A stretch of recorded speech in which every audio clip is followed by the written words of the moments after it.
Hey everybody, welcome back. Today's going to be back to some of my original format on my videos I was making, and I'm going to get back to playing Death Stranding here and hopefully finish that thing up. If anybody's been waiting for those videos, it's just been a really hectic, transition into the new year here as I spin up some new opportunities for myself professionally and all that kind of stuff. So hang tight if you like this stuff, because I will sure enough be getting back to it pretty soon in a little bit more regular dose. So if you guys are noticing, I've got the Mandalorian logo up here, and this is what I've been doing in my spare time, if you've been wondering. I've been seeing these lambdas everywhere, and of course, sure enough, pops up in the Mandalorian logo. And then the middle one, of course, certainly has the representation of the Mandalorian right there in the middle of it. It's being masked, like the whole thing about the mask. This is masking something, which of course is all steganography is. Something is happening to my computer. Just a sec. Let me make sure I'm still recording. Yes, it looks like I am. Something just happened to what I was showing here, though. The media encoder device broke or something. Anyway, I probably don't need that. That's kind of weird. But moving on, because what I'm going to tie today together is this book I brought out. I've been going through and annotating a lot of these similarities I find, because I realized something after going through the plot of The Mandalorian. After finding this out, I have not watched this series, by the way. I watch very little TV these days. I can figure out the steganography in it honestly just fine by looking at the periphery and the cliff notes, what it's about, because all of this stuff is mythology. Eventually, I'm probably going to do an in-depth study of Joseph Campbell's work to show how myth is transcribed as steganography into these ancient myths. But Star Wars has never been any different. In fact, Star Wars has always been, in my opinion, the closest representation we have to the truth of course, what has happened with our war of the past. And this just got... What the heck is going on? My folder is just getting... this is, of course, in the same folder of images. Oh, my God. Something stupid is happening here to my computer. Anyway, this image, friggin' V, dude. That was nuts. All right, if anybody of you guys are wondering what was crazy about that, is I didn't click that. I just clicked on this image, of course, and it changed the image to V, which is, I don't know, guys. Sometimes with this crap. Think about that what you will, but here's the Anunnaki representation we've used before, is what I was trying to get back to. And we've got the ziggurats in the background, and I want to come back to these imageries and representations, because these guys we're going to expand on here, believe it or not, as it relates to this friggin' series, The Mandalorian. Because what I'm going to tie this to is an ancient civilization in Assyria that was actually part of all of the interwoven mix-ups, battles, wars between the Hebrews and the Assyrians, called the Mandeans.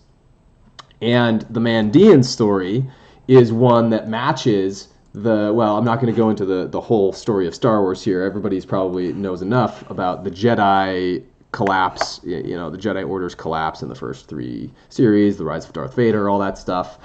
Well, that's kind of what the Mandean culture was. They were like the remnant Jedi, essentially the Magi, and they were forced to go into the Kurdistan mountains. And to this day, the Kurds are very, very how do you say, discriminated against. It's apartheid. It's just bad stuff. So what started to make sense to me after I was reading more about this Mandalorian storyline is how that Mandean story matches up. And of course, that's why I pulled this book back out, one that I've read in the past, to make all the referential notes that I could to show what is probably being said here. So anyway, Baby Yoda factors in here somehow as well. We're going to get to that. But The Mandalorian, if you come to the concept of the Mandalores. The Mandalores, largely uninhabited desert, caused by a war with the Jedi that occurred before the setting of the series. So there was a war with the Jedi that happened, and just like in ancient times, the ones that were of higher order, the ones in Atlantis. I've referred to the Atlantis timeline as Jedi versus Sith, and we're going to get a little bit into that today with Belial and Ahriman and what the events that led up to all this crap in the Assyrian wastelands that we see today were. And it has a lot to do with the Watchers and the Observers, the angels, of who these Anunnaki are descendants from. You know, if we're just thinking about these Anunnaki being the giants, the Nephilim of old, of legend, then we're going to show how this can actually happen, as it also relates in with the Punnett square, the DNA sequencing of the bloodline of Enoch and Noah. And it gets a little bit nuts, guys. So follow me on this. We're going to get through this to the end of that. We're going to tie the angels to Noah, also back to the Stargates that we've been looking at, and of course the Kundalini, and what's really being held from us here with the serpent and the 5 steganography and the V ultimately. So of course, coming back to the Mandalorian, if you guys remember at the beginning of the video, we had the upside down V's, the lambdas, for what the V steganography is truly hiding. And here we have this remnant society that has been cast out into the desert, just like the Assyrian desert after an ancient war. And then what they did was they built cities such as Capital Center in their large biodomes. And this started getting really interesting to me, because this is actually, if you go to, maybe I put it up here, maybe I didn't. I wanted to put up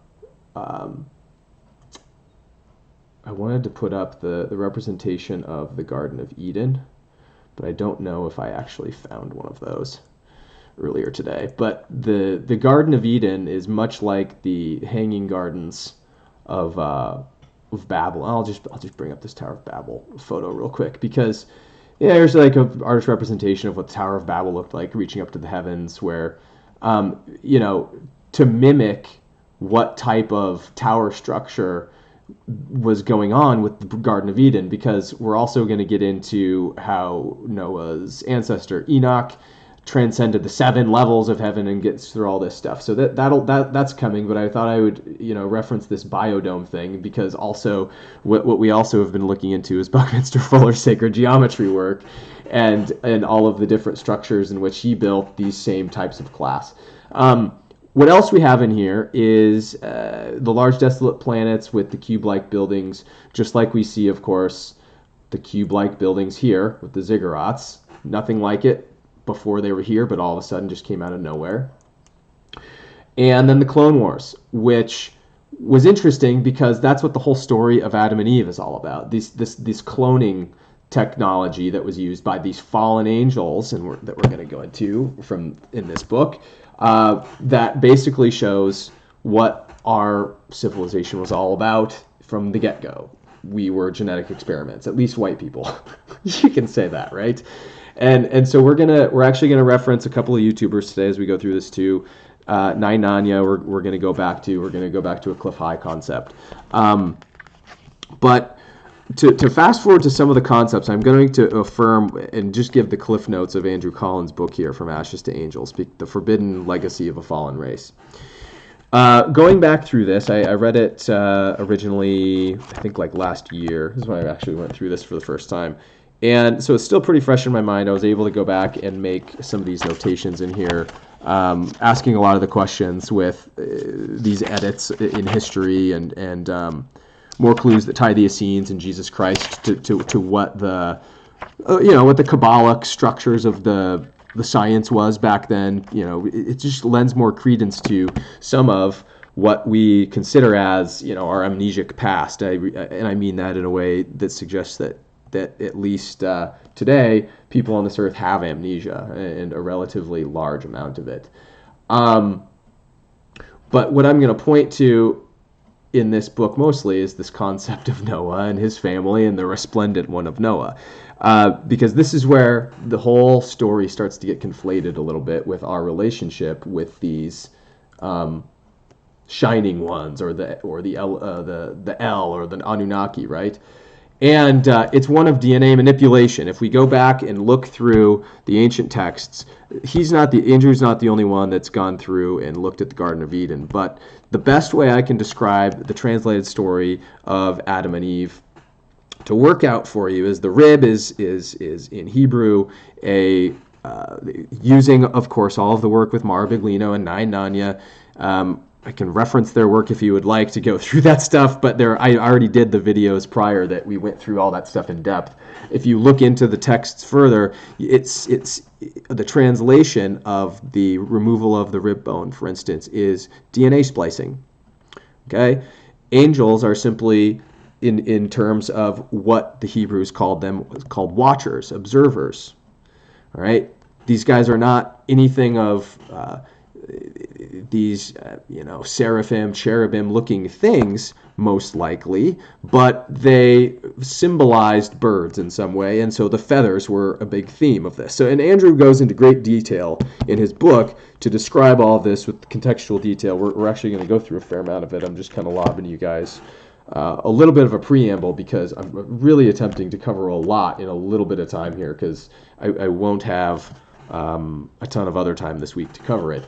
But again, we're starting with a DNA manipulation story where what has happened is Atlantis has fallen. If we're looking at a timeline of 12,000 years ago, Atlantis has fallen, and now a couple of thousands of years have passed, and our once high society has been corrupted and co-opted by this character Belial, or Baal, or Ahriman. This is the satanic energy of which the angels that fell, or watchers that fell, as Andrew puts in his book here. Let me see if I can.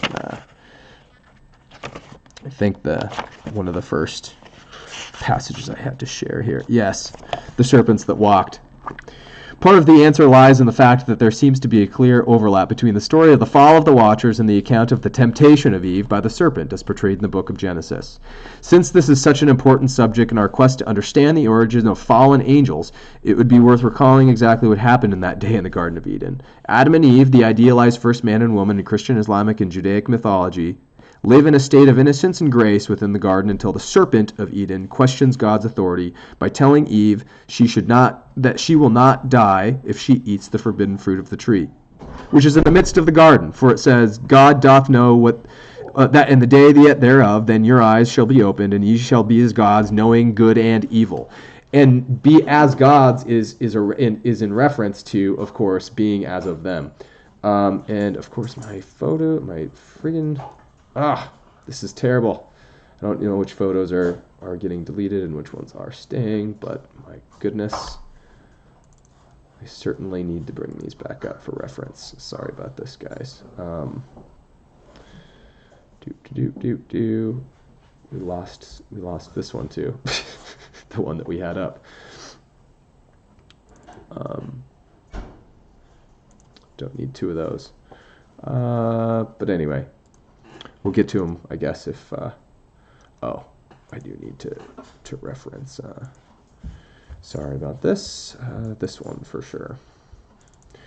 We're going to need to get back to that guy, because we're talking about serpents again. So just to kind of pause right there, I'm going to bring back up Noah again. We're talking about serpents.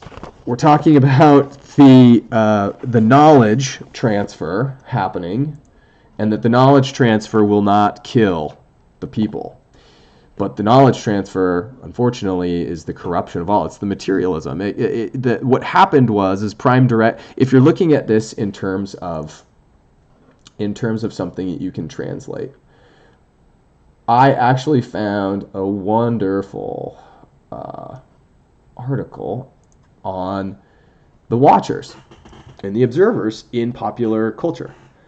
And it ends up bleeding through, of course, in the comic book series, which are very occult in nature, and start talking about these Watcher characters in all of the... So you've got the Watcher characters in Marvel's Fantastic Four, starting in 1963, the same year that JFK died, which I thought was interesting. It may or may not correlate, but... then you've got the DC Comics monitors. And look at these guys. These guys look just like in my opinion, what you would consider, maybe not with the red brow, but these guys, they're giants. They look just like I might consider some alien race to look that's mucking around with some DNA and timelines and such.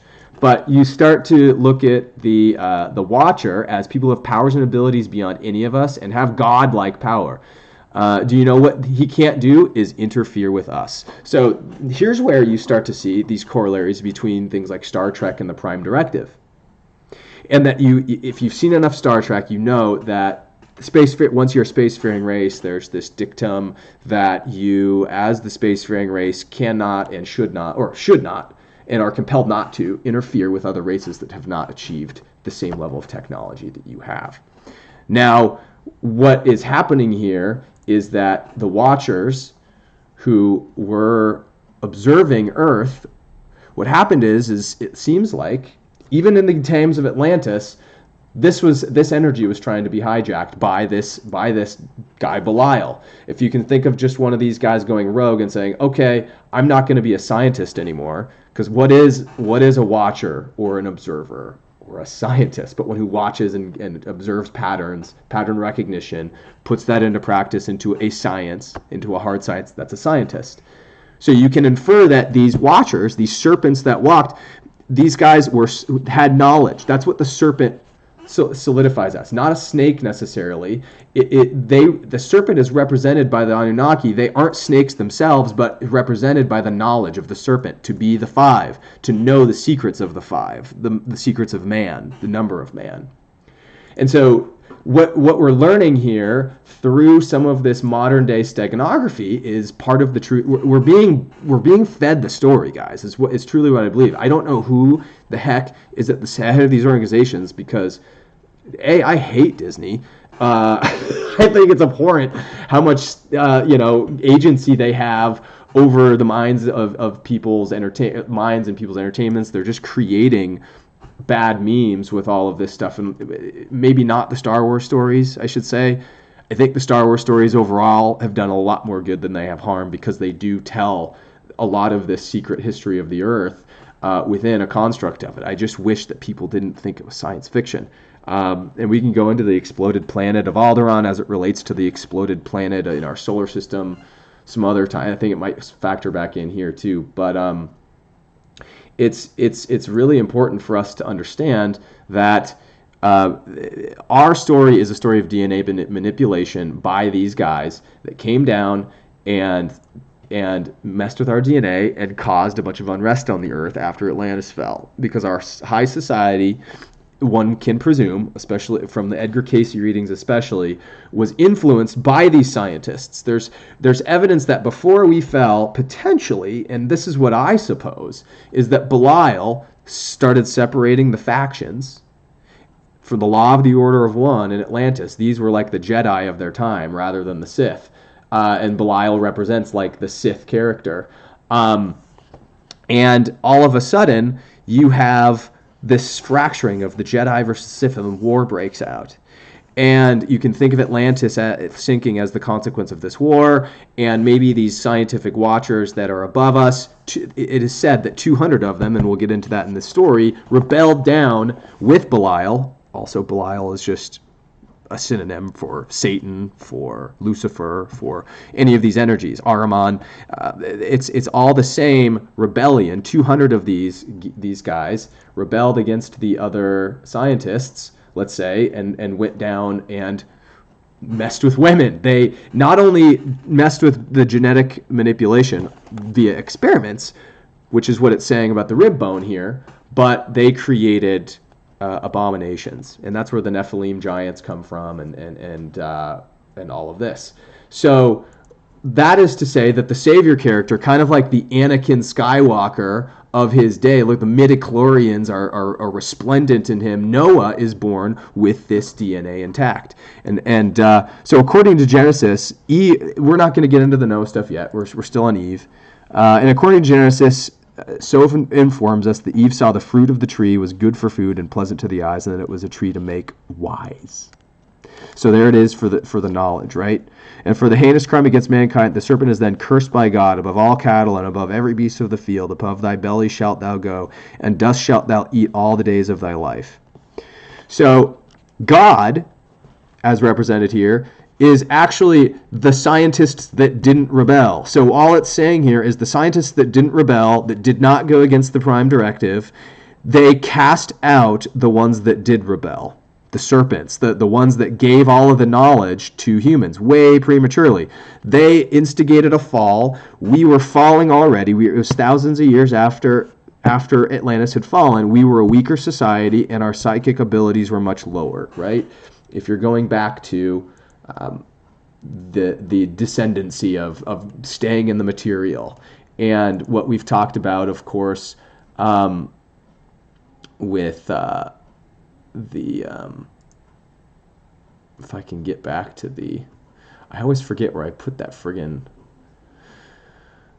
the eighth sphere. Yeah, here we go. I'm sorry about that, guys. The Saturn energy matching up with the root chakra, the materialism, and keeping us low instead of opening up our heart chakras. There's this control grid that goes in place that has everything to do with the 8 and the Ouroboros and tying us to their knowledge somehow. Because remember, all of this tech that comes out of Babylon just happens all of a sudden, as if from nowhere. But it's only the history of the Hebrews. You have other stuff in other parts of the world where we've got flying machines just like this in India too. It's a real weird back history. And anyway, kind of back to where we're heading with this. This is actually a picture of Enoch, the grandfather of Noah, that we're going to get to as he's interfacing with kind of an artist representation of angels. What's important for us to remember here is where we also get some serpent steganography with the visage like a viper. What could this possibly mean? Because the Watchers and the Nephilim were talked about as having visages like vipers, which, the outlook of a viper, or a kind of like, I might see it like the Ahriman, how Ahriman was depicted by Rudolf Steiner. Let me see if I can get his representation pulled up of Ahriman. Yes, here we go. This says it all to me. Visage like a viper, and this is, of course, Ahriman, Belial, the same character who was seen in a vision by Rudolf Steiner as potentially still being alive and being the one who's still controlling all of the satanic energies and instigating them on our planet. So if you're following the story correctly, what you have here is Atlantis fell at the hand of Belial, leader of the Sith. Maybe look at him like the Emperor Palpatine character in Star Wars, basically. And he is corrupting angels, leads a rebellion. He himself leads the rebellion. That's kind of where this whole the rebellion to create the empire needs a rebellion to overthrow the empire type thing comes in with Star Wars. This keeps going back to this whole password. Oh my god. My goodness. I'm sorry, guys, for all that you're working about that stuff. Anyway, you've seen that photo enough times. We don't probably need it anymore. But he was known as the Darkness, the King of Evil, the Prince of Darkness, the Prince of Light. And his name was Belial. And let me tell you that there's an artist rendering in here that somebody did with a lot of this information that was coming about just through Andrew Collins' research. And I'll show you kind of how these images might reconcile, and how you might also see the representation of the bird, of the angel, kind of in these shamanic type beings. But it humanizes them a bit. Like that. If anything that you get out of this book here, it's that it humanizes these Watchers a little bit. And here's what one of these Watchers, an artist representation, looks like. You get if you can just imagine maybe longer eyes here, matching up with Ahriman, these striking features, kind of elven in a way, and they were said to have these dreadlocks and these long, like, feathering coats. Okay, and so what ends up happening is symbology over time a lot gets placed on these Watchers as angels, when really they may not have had these wings, but as truly is described when you translate a lot of these ancient texts back, this is a much more logical representation of what they look like. And so anyway, if we're going to take this idea, the Watchers came down, and they now are intermingling and breeding with humans. That's where Nainanya's interpretation comes in, which is a YouTube channel that you've got to I got to recommend to you for decoding the Bible. And her video here, she just did it on September 7th. This actually represents Genesis 4 Genesis 4 chapter 3 and the generations of aliens that come about this. So I'm just going to let this play here. The Bible, for example, in Ezra 10:10, humans transgressed by taking strange wives. The word translated as strange is a different word in number 5237, but it also means alien. So you guys see that? Check that out. So this is where we're talking about using Hebrew Strong's Concordance to of course, translate back etymologically to the use case of the word in the Bible. And Nainania is brilliant at this type of research. Mara Baglino actually takes the actual Hebrew. Of course, we've talked about his work and translates it back. But this is brilliant Punnett Square information that you're going to get. And we're going to see, actually by watching this and tie this all together, how the heck the midichlorian count of Noah ended up being of a divine one. He ended up basically having the DNA of one of these Watcher type guys with the red hair and or like bright features, like white or red hair or something like that is how it's described. Anyway, back to Nainania. So it's saying the humans transgressed by taking alien wives. And if you also see this, guys, she's also got, from a bunch of different books of the Bible, other evidence that she has translated similarly through the Strong's Concordance method of all the instances of us interbreeding with these aliens. And really, truly, if you're looking at kind of the DNA structure and why the DNA of white people is weak, it's part of the prophecy. I truly think, after really digging into this stuff, that the white person is the abominative type DNA structure, unfortunately. And there's a bunch of stuff to be said for Edgar Cayce's work as it relates to eugenics. And what was really truly happening in Egypt is that they were trying to cleanse the DNA. That's what eugenics is, cleanse the DNA of the humans in Egypt, because there are way too many of these seed of hybrids, essentially. And you start looking and comparing the black people on the earth, the brown people of the earth, with the white people of the earth. Look at how they age. There's the term black don't crack, even, that I was joking with my girlfriend about just yesterday, that it is incumbent upon us to like maybe look through, the jestful nature of these things and actually kind of look at the truth as to what's going on here. And they shall mingle themselves with seed of humans at the feet. The feet is in of course, the Daniel's timeline. The Dark Age is the feet of Daniel. So we will ultimately reach this level where we forget who we are. We're going to reach amnesia, kind of, is what it's saying. And humans transgressed by taking strange alien wives and had children with them. These are, of course, the Nephilim, and Israel is defiled and has begotten strange children. So these are all the instances that she's pointing to here. And Hosea 9:12, though they bring up their children, there shall not be a human left. It makes sense that if a human breeds with a creature that is half human, then their children would still be 3/4 human. And here is where her little Punnett Square math comes into play with exactly what happened with Noah. Because Enoch was full-blood human, his wife was full-blood human, right? But eventually, as they're breeding, Noah is born, and Noah all of a sudden has this Anunnaki DNA, and he's full-blood divine one, or Elohim. And this is very confusing and scary to the people that are having these kids at the time. It's said in the book of Enoch and in the Bible, which Andrew Collins goes into great detail with. But I'll continue. But if those 3/4 human children also breed with half humans, then their children will only be 1/4 human. And if those 1/4 humans also breed with half humans, then their children would be alien. And this, of course, boom, is where you get the representation, full-blood alien, of Enoch. And this is kind of, if you're looking at the story of Anakin Skywalker, it's very similar to this. He's kind of the cast aside one, like the whole patriarch part of this family is kind of up in arms, and it's very interesting because Enoch is the one that left on on these ships, these consulates, because what happened is Enoch would go to the Watchers and went to the place that he knew he could reach them, as Andrew Collins actually also describes in this book, is also described in the Book of Enoch, if you would like to find out this for yourself, and tried to figure out what was going on. And so they kind of had to tell him what was up, and also eventually, after several trips, he eventually was kind of this liaison through this whole process of adulteration, of the angels that were still messing around with humans.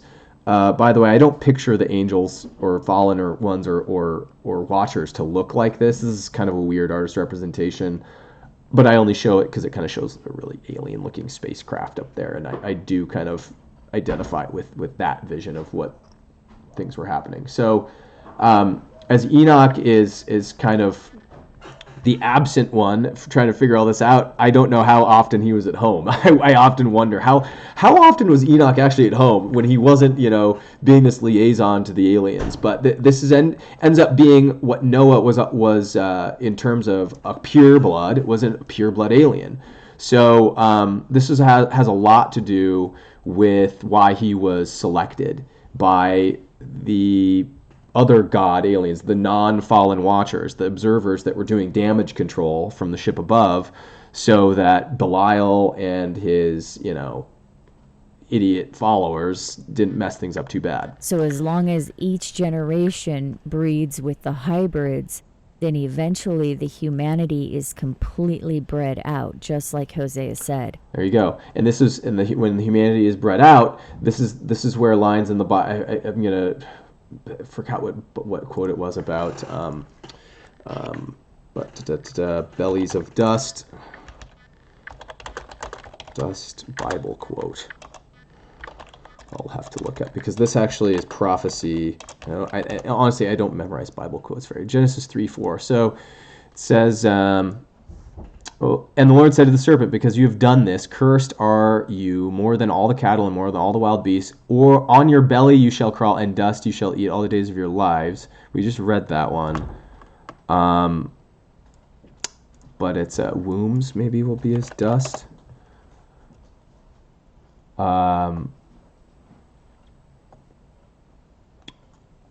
Dun, dun, dun, dun, dun. I'm not going to look for it. There's a prophecy that basically states that in the future, kind of like the children of men type scenario in the movie starring Clive Owen, where all of a sudden the genetics are so weak that women can't have children. More or less, that's one of the reasons why eugenics is so important to the Egyptians, is because they knew, of course, if you didn't do this, then the DNA integrity would become weak over generations. And it's counted that, like 60 or 120 generations in. 120 generations in would be that number that the bellies would start bearing dust. And we're starting to get into those times now where, the population is declining because of, a lot of things, lack of diet and stuff too, but we continue. They bring up their children, but there shall not be a human left. So it is and not being a human left, that is in reference to us now being completely integrated with them. We, in order to separate ourselves, I'm going to bet, need to do eugenics. That's the question I have, because that's, of course, what Edgar Cayce was getting at with the Egyptian readings. But it's interesting when we start talking about all this stuff. You got to check that video out. I'll leave up the link so you can read the entire thing. But I'm going to get back to the book, because we've talked about a lot of this story. I'm going to leave out a lot of the mythology. If you guys really want to read this book, you can. But skipping forward to the ideas that tie this together. Andrew Collins continues in reference to something similar. If these wild assertions were in any way correct, that it implied that just occasionally certain infants may have been born with pronounced physiological features that bore too close a resemblance to the original shining race, and so were cast out as direct progeny of the fallen Ahuras. And Ahuras is just yet another name, because we had all these cultures back then for the fallen ones. In time, however, these traits would have been genetically watered down and misunderstood to such a degree that, in Iran at least, they simply became the necessary qualities of true divine kings, descendants of Kayumars, the first Iranian monarch, and even these physical traits would have become purely symbolic, with legendary figures such as Zoroaster becoming posthumously credited them, simply because it was deemed necessary for a rightful prophet, king or hero of Persia to possess these virtues. So there's a lot to be said now for the fact that you've got these white people. They're very, very diverse from the Iranian black and brown people, and they're very easy to pick out. I mean, that's the thing here is you've got all of a sudden you've got this white kid with red hair or blonde hair or white hair, whatever he had. I tend to think it was probably red hair, based on the accounts of the red-haired giants and the Mongols and the Tartars and the hidden history in that.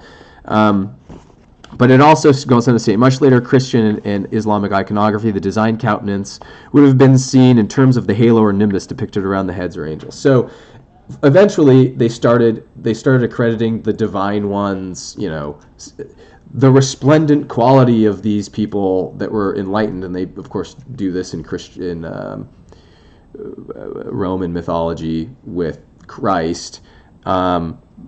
But this is just kind of how you see this now. The crown of the king is another example of that.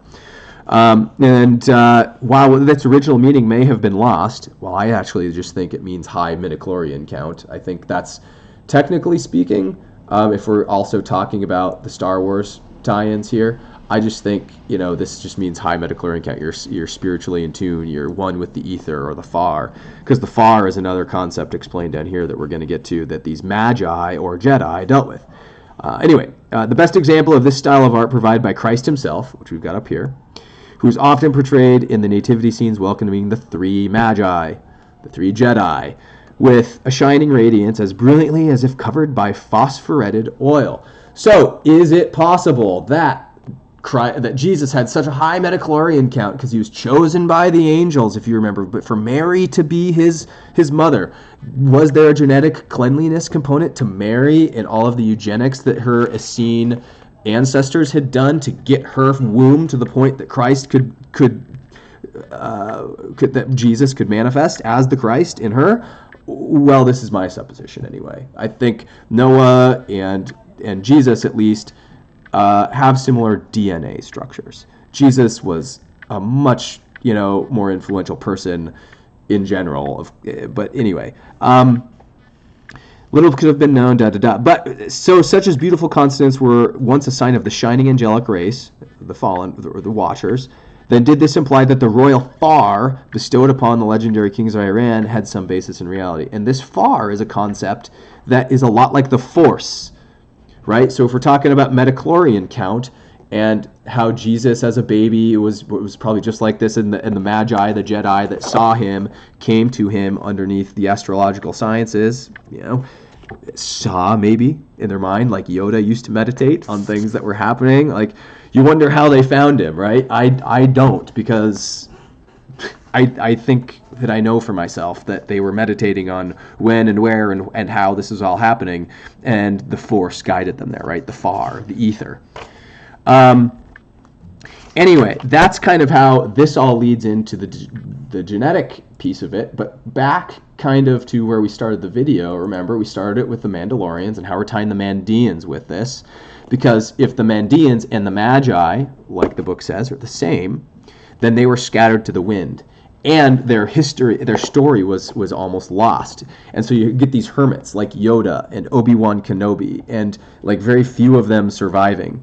Other stories, then they start talking about this Simurgh creature, who is very much like Thoth in his nature, and I think I'm going to go into that on a different video if I can get. The Simurgh, where the half eagle and the Soma, because I don't know if I want to go into past the. I will say that it's interesting. This might be the tie-in for the next video I do on this, is that this here above him represents a portal, like we've talked also about before with the Lambda, and it all goes back to the Lambda V steganography, guys. There's something being hidden within that. And I don't claim to know exactly what it is. I do know that this whole story matches up, though, because I keep seeing these friggin' lambdas. And the Mandalorians, the Mandians, the sciences that they're trying to hide. I mean, you even have something I found just the other day with this Lambda CDM model as it relates to debunking dark matter, which is wonderful.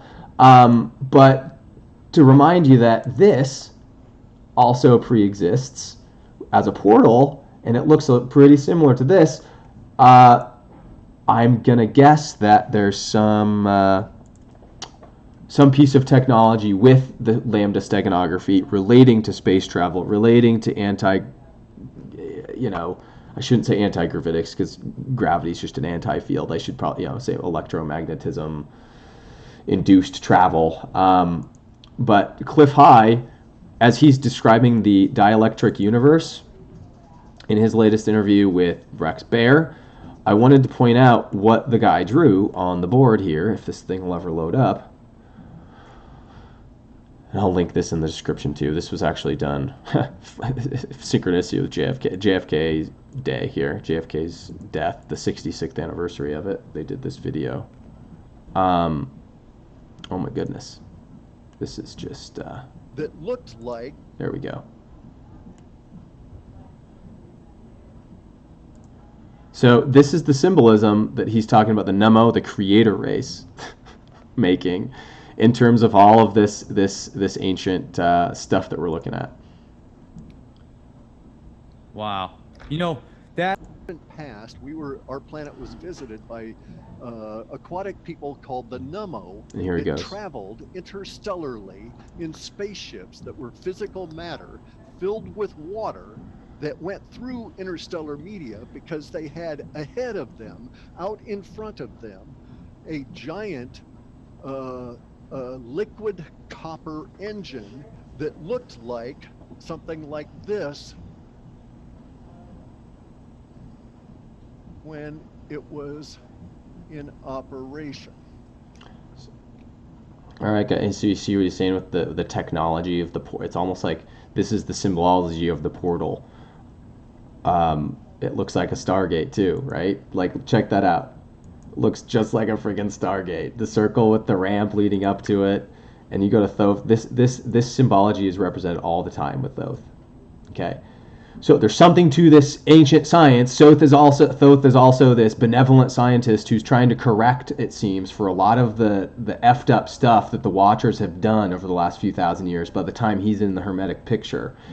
And he's represented by this bird and this Cymerg character. We'll go into in other videos. What is interesting is when we start getting to the angels themselves and the L that we get. Each one of them holds as Sadiel, Raphael, Tiriel, and remember with the Elohim. If we're speaking in terms of the Elohim, then we actually have kind of a codex for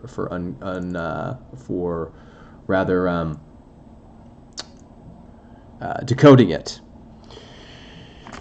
I pulled Mercury back up here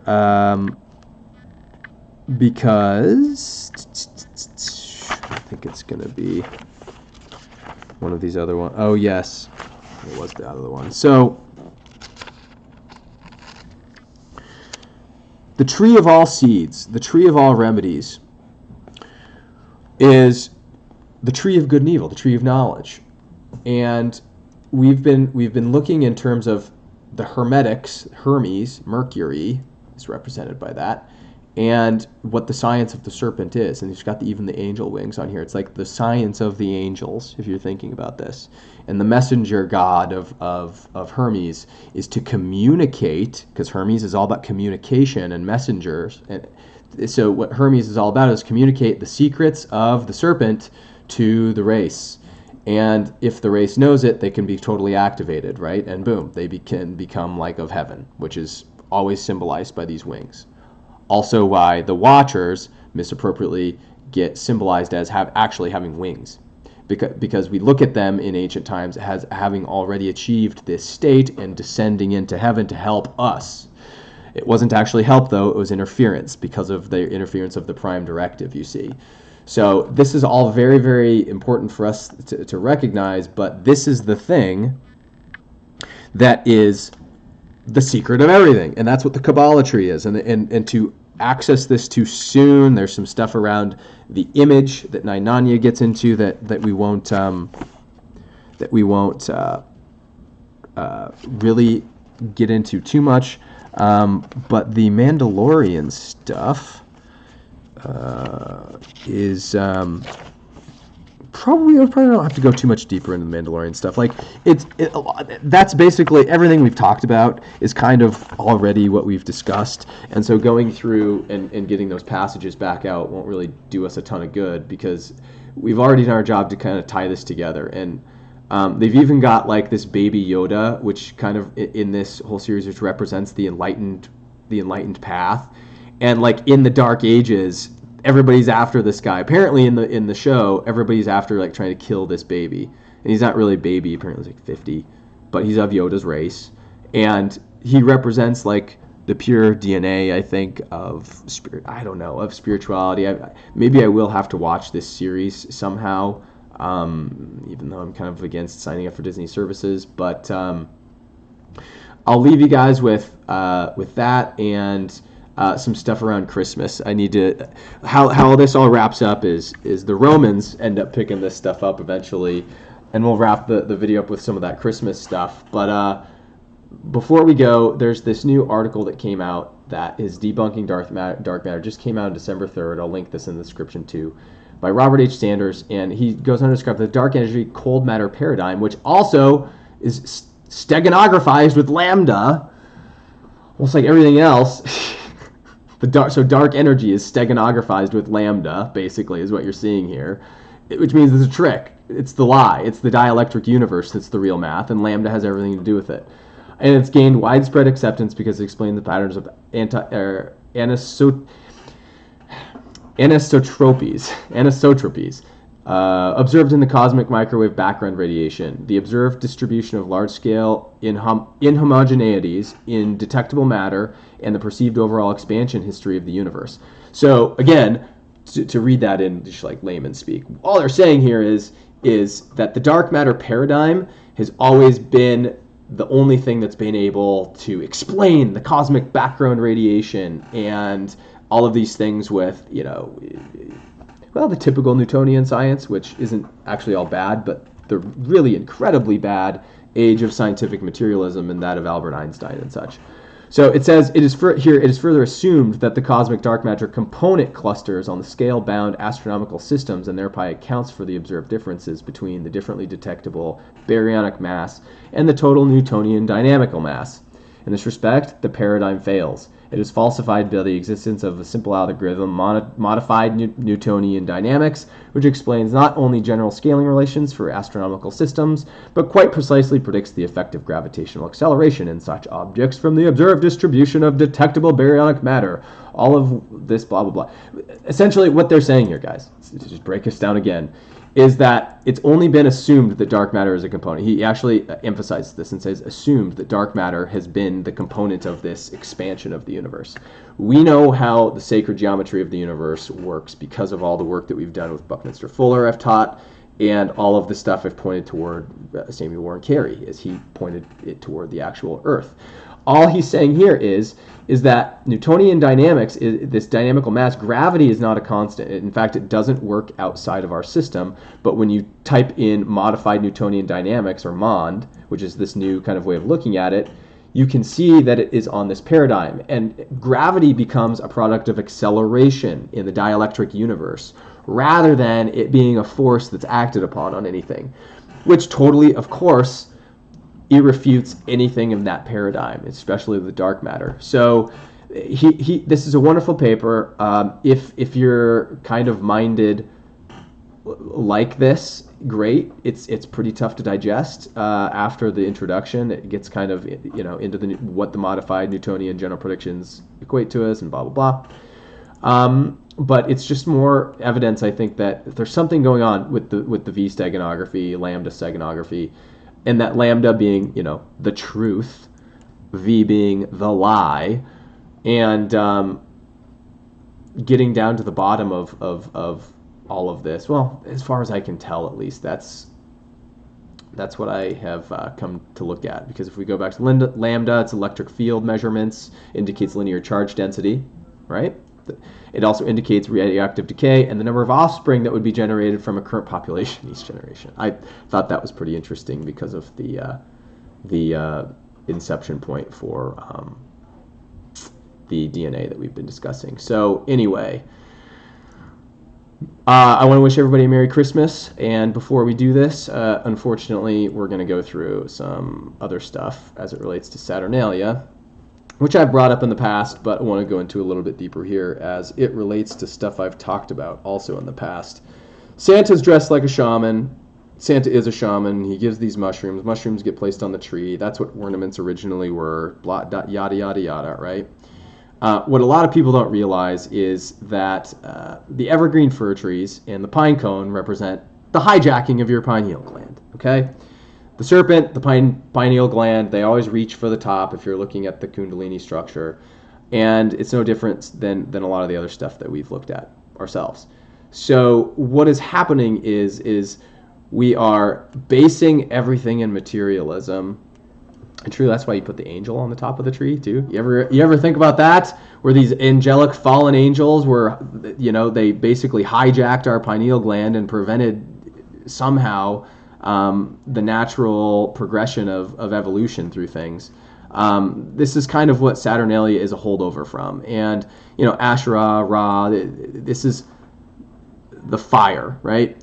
And just as the Hebrew Kabbalistic tree of life, which we talked about in here, with the serpent intertwined with it, from the Old Testament serpent in the tree, get it? The serpent from the tree in the Garden of Eden. Just as Moses' phallic staff and the brazen serpent from the human body, serpentine nervous system, this is all symbolism for the same thing as we've talked about. Now we're going to get into further Baal. Baal has a lot to do with the glorification of Christmas. And what I'm trying to drive home, by the way, ultimately is, if you're a Jesus fan, Christmas shouldn't be your jam. Like I showed you guys, I even still have a Christmas tree, unfortunately, because my girlfriend hasn't given that up yet. We're actually maybe next year finally going to do it. But it's like the phallic symbol and the wreath is the female symbol, if you get what I mean. And now you know why we hang the fertility balls of Baal, who is the Semitic consort to Asherah, the bells of the bulbs on the phallic fertility tree, and lighted up with lights of El. The Elohim, to light the proverbial torch, to keep the light of the sun alive during its journey through the winter underworld of ember season of death and rebirth. So, of course, it's winter. There's all this occult pagan stuff around when the cycle of the sun, essentially, and the day-night cycle. So that's part of it too, which is pretty innocuous. In fact, all of the ancient cultures really did this stuff with the day and night cycle. I'm telling you that the fertility stuff is a spell to hijack us with Baal, of course. Anytime you get Baal or Saturn or STN in the mix, like we see down here, Saturn, Santa, Satan, they're all anagrams of each other, and they all come from the same etymological root of STN. And is represented by the slayer god, his symbol being the scythe or the sickle, the harvester of souls. If you think about Santa Claus, they even told us in this movie, the Santa Claus. It's a contract. It's a contract to be fulfilled, everyone. And they basically say he teaches the tough lessons that we need to overcome to be more disciplined. The great opposer. All right? So it's actually good if you can overcome the satanic energy because you get something out of it in the first place. So that is why he exists in this realm, as, Jesus even taught. Like, it's absolutely necessary in this realm for there to be temptation, because you can overcome it. That's his purpose. And so Belial, let's say, if he's a real entity, I actually favor the idea that he's roaming around here somewhere in the mountains, scared to death because there's so many of us now. But it's not a coincidence, as it says here with this guy's opinion, who is called I don't know what this guy's called. This guy. Lifting the veil. There it is. Lifting the veil. The reason why I pulled his up, because this guy just collected it so nicely. I have a lot of this stuff in disparate places, and I found this blog earlier, and it's just wonderful. So, the Hebrew Satan is the adversary who plots against the other to show an enmity to purpose to plot against. From the root is STN, one who opposes, obstructs, or acts as an adversary.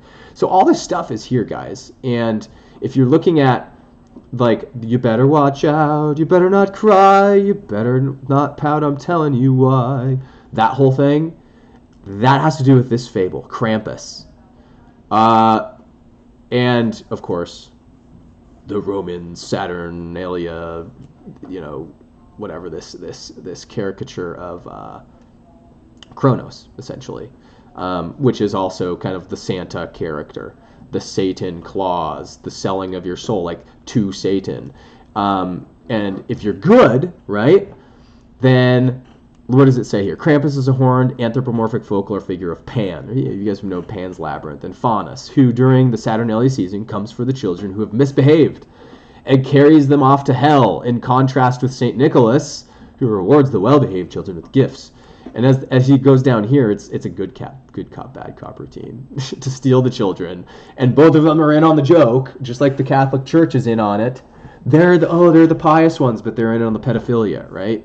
And it's all this Kronos, Saturnian consumption of children energy. It's heinous. It's disgusting. I love these photos that he put in here of all these these kids just not wanting to be on the lap of Santa, but the lap of a creepy old pedophile, the child lover, the force them into Satan's claws, is another way you can look at it.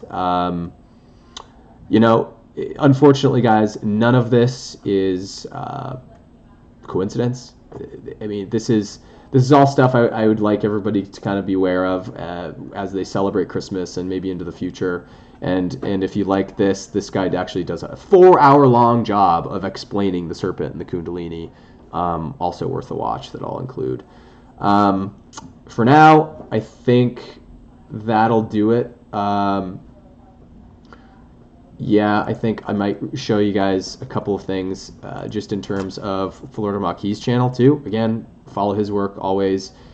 He's been showing a ton of stuff that corroborates the Giants being here not so long ago, let's say, and we'll leave it at that correlation for now. But this is a wonderful book. I hope I got through it cohesively enough to where it made enough sense to you guys that the Star Wars story is starting to weave back into. And let's hope that this means that over the course of the next few years, as the poll starts to flip, things will get forced into a situation where they're going to have to let us know. Anyway, talk to you guys soon. Thanks a lot. Like and share the video if you so please.